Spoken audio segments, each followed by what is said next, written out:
Hello there my fellow holotable heroes, and welcome to another 5v5 Grand Arena counter testing video. You'll be able to find this and all my other counter videos on my SWGOH Live website. If you haven't seen it yet, go and check it out. There'll be a link in the description below. So in this one, I really want to show you a few new counters here that I tried, either because of data crons or something. Hopefully you find them useful. So I'll just continue from previous week where I was trying out what counter works best for me versus Jabba. So I already tried the Lord Vader, I tried Kenobi.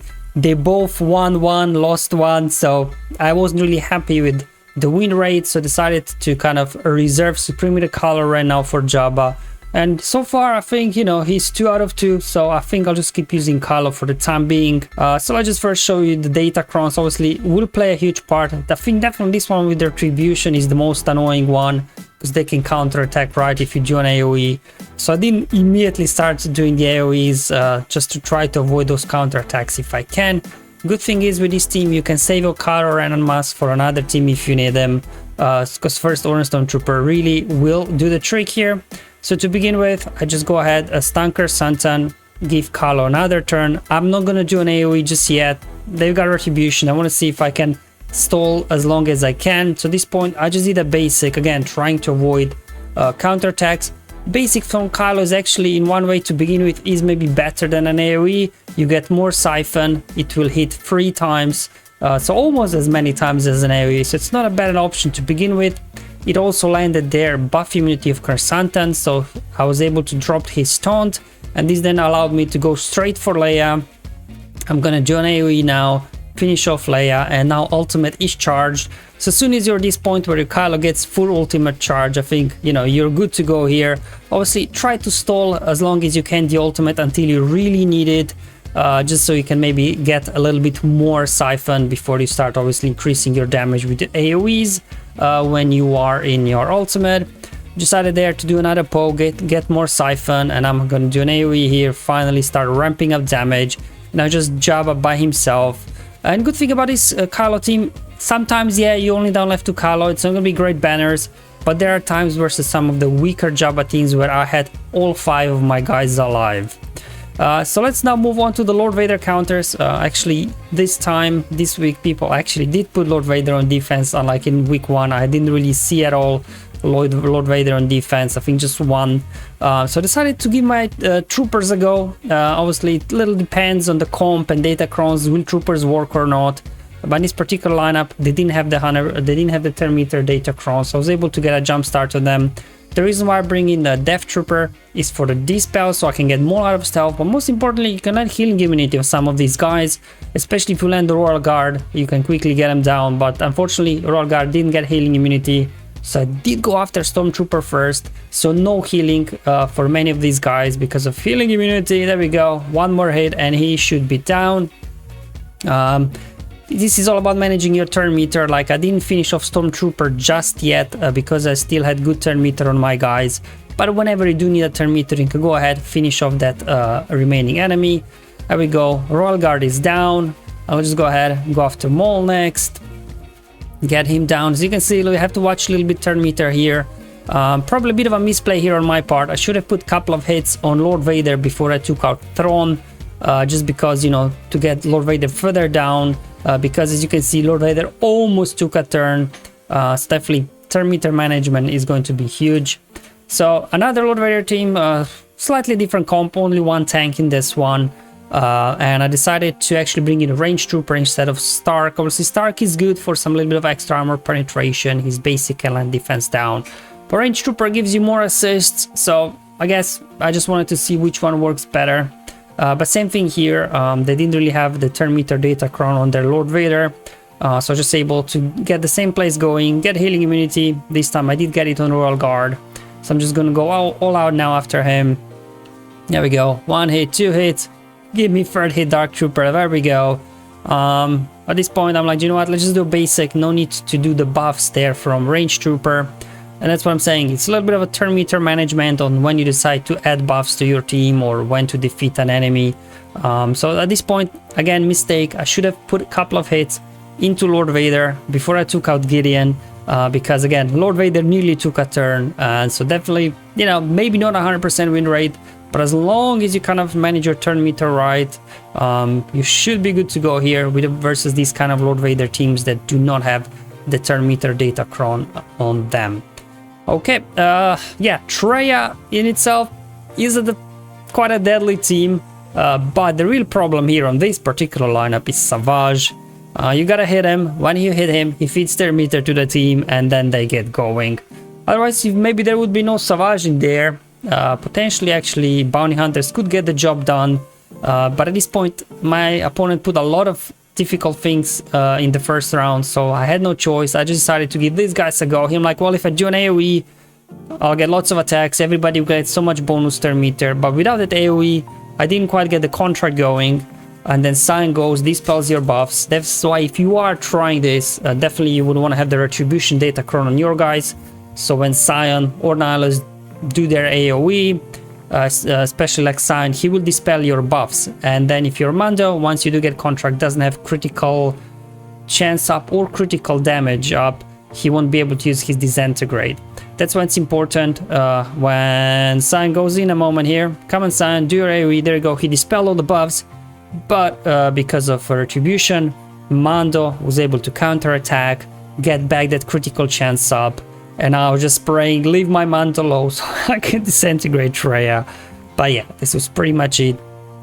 But this could go sideways very quickly, like if Nihilus was using its basic or something on and dispel, maybe I don't get counterattacks if they get isolated Mando. So only try it if you really have no other choice. Obviously I had to clean up this team. So I decided to bring in JKR Traya, and I mean without Traya shouldn't be too difficult, I think. I'm just going to go ahead, obviously take out Nihilus first, a little bit stuck behind Savage. So I'm just trying to get to another mark so I can finish off Scion. There we go, do a stir meter swap. Okay, yeah, it's fine, there we go, go ahead and mark him. Savage is not really going to be that much of a problem here. Because with Janet Luke, with his stun ability, you're reducing any target's protection and health, I believe, so you know you eventually do get him down. So clean up. Now this is my first time I went up against Aphra. I didn't know what to expect. 280% defense, so I decided to give my CLS a go with my own Datacron here.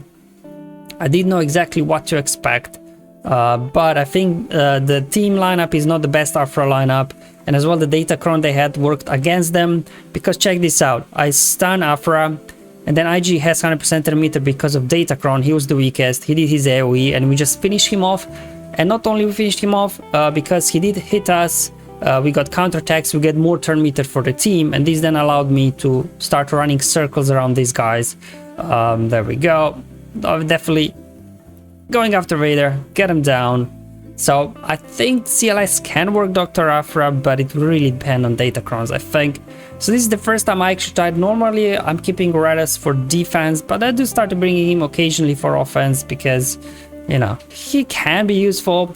My opponent did put Iden on defense, and I didn't actually have my Wamp at this point because I used them I think on another team. So I decided to give Raddus a go, because in theory this should work, right? Whenever the guys gain bonus turn meter, you daze them, and all those attacks that they're having, they're getting so many exposes.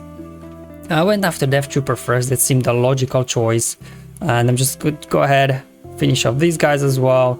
There was a bit of misplay. I went after Iden, forgetting that she will actually revive while she has active allies. But anyway, we made it through. It was a nearly max banner in the end. Definitely Raddus works really well versus Iden. Here we go again, troopers versus bounty hunters versus Savage, but this time no Traya, so I was hoping this should work. I was a little bit worried there about obviously Sith Trooper constantly assisting whenever obviously Savage gets a turn, but it didn't really prove much of a problem, to be honest. Definitely, if you are setting Savage, I think best use for him is with Traya, if you do have obviously Omicron on Traya. But anyway, there we go, Savage gets a turn, I get one mass assist. We get another mass assist, and we go contract triggered, so we should be able to get Disintegrate online any minute now. Come on, there we go. Get Savage out of here. Yeah, Sith Trooper did get an AoE out, but at this point this team is basically pretty easy to defeat with bounty hunters. Just waiting for another Disintegrate to come online, so we can go ahead, finish off Malak, and now just a case of finishing off Dooku. There we go, for max banner win with bounty hunters. Now, my opponent, in one of the rounds, he did put Kenobi on defense, and I had nothing left but Lord Vader. Because my mole is like only Relic 5, I tried in Arena. I cannot, for the life of me, with my Lord Vader, beat any Kenobi teams. So I thought, you know what, we got his Grand Inquisitor and, you know, his Datacrons. Let's see if we can get something going. Again, I know I've seen Grand Inquisitors, the Inquisitors themselves beating Kenobi, but not my Inquisitors. They got like 5 dot mods on them, so they're not really that good. But I was hoping in combination with Lord Vader, Maul, and these guys, we can actually get something going here. Obviously have to go after General Kenobi because he'll constantly be taunting. As you can see, obviously I do have the revive there, Datacron for my 9th sister, so Cat just wasted an insta-kill on her. I'm like, come on Kenobi, there we go, save your trigger on Kenobi. So we got him down once, let's see if we can get him down another time.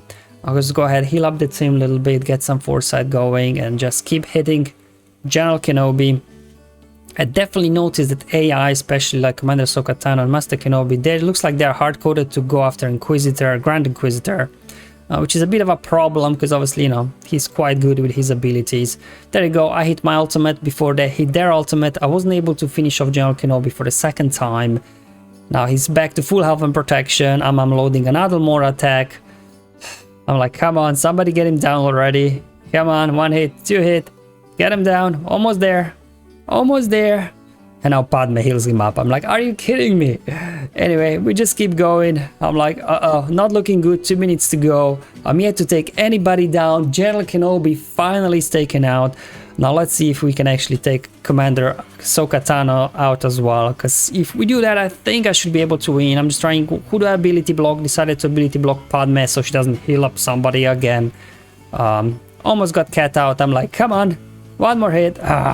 Here comes Padme with her bonus protection, with attack out of turn, hit my 2nd ultimate, and hallelujah, finally was able to finish off these guys. So definitely it was a bit of a sweaty battle there for me. I was able to pull out a win. With the return of this, with now all these Datacrons for droid, we see the return sometimes of General Grievous on defense. This one will be it's gonna be trickier, I think, just because you can just throw your Bad Batch at them, right? So I decided to pull out the good old Night Sisters. As you will see, like, definitely I needed a reminder. I do need to relic up my Night Sisters a little bit because some of them are like relic 3 and 4. So definitely if I would have them all at minimum relic 5, I could, you know, put better Datacron on them. So here I'm just hoping Daka survives. You probably know this, all these here counters are very nerve-wracking. I finally get a turn, dispel all the buffs through the Sarge, so then I'm going after B2. Try to get him out, obviously to stop his bonus turn meter. Try not to do too many AoEs. Well, at this point I didn't have a choice. They get a taunt on BB-8. Got Plague going. Down goes a Saj. I'm like, as long as, you know, Daka's alive, you're good to go here, to be honest. Okay, here comes the Illuminated Destiny. At this point I'm like, not looking good. But Daka kept reviving. Let's go ahead, dispel buffs, see if we can finally take B2 down. I think 1 more hit. There we go. Down goes B2. Perfect. Let's go ahead. Bring everybody back. I didn't bring Talzin there, unfortunately. I'm like, come on. Get BB-8 down before he goes to another Illuminated Destiny. 1 AoE, another AoE. Whew. Like, if Grievous there would stand Daka, this would be all over, I think. But he went after Zombie. And, you know, this is the way these Night Sisters battles have always gone. You're just kind of hoping Daka stays alive. And this is my first actual use of Zorii. Now she's only Gear 11, 3 stars. I did slap Omicron on her because it's a really good Omicron. But obviously with 3 stars, I almost feel like I do need Finn because Zorii will be slow. And if it's a team with too many AoEs, then obviously Zorii there, she could be taken out. That's why I have a Finn. Like, I think that I remodded him for like 350 speed. So he can keep passing turns over to Zorii. And then whenever Zorii gets a turn, everybody get exposed. As you can see, these guys are resisting a lot because obviously Raddus teams, they do have quite high tenacity. I think there's also some tenacity over on their Datacron. But you go, Zorii getting turn, exposing everybody. You have to make sure to proc those exposes. As well, it's good to have somebody with an AoE on these teams so you can throw it out here with lots of exposes. I'm like, yeah, do you know what, let's go ahead and do it. Boom! There we go, down goes Raddus. And I was just, okay, let's quickly take Jin out, no more revives. So I was actually pretty happy with how this battle went. Easy 65 banners, I guess, and that was really a very nice use of my Zorii Omicrons. Definitely been struggling for the first 2 weeks. I think this was the first opportunity I was actually able to find a team that I can do something with. So hopefully going forward, I can test out something else as well. Alright guys, thank you for watching. Hopefully you find this video useful and helpful. Just showing you some of the new counters I tried during past week. I'll see you in the next week's video, but until then, have fun, enjoy life, and may the RNG be with you, my friends.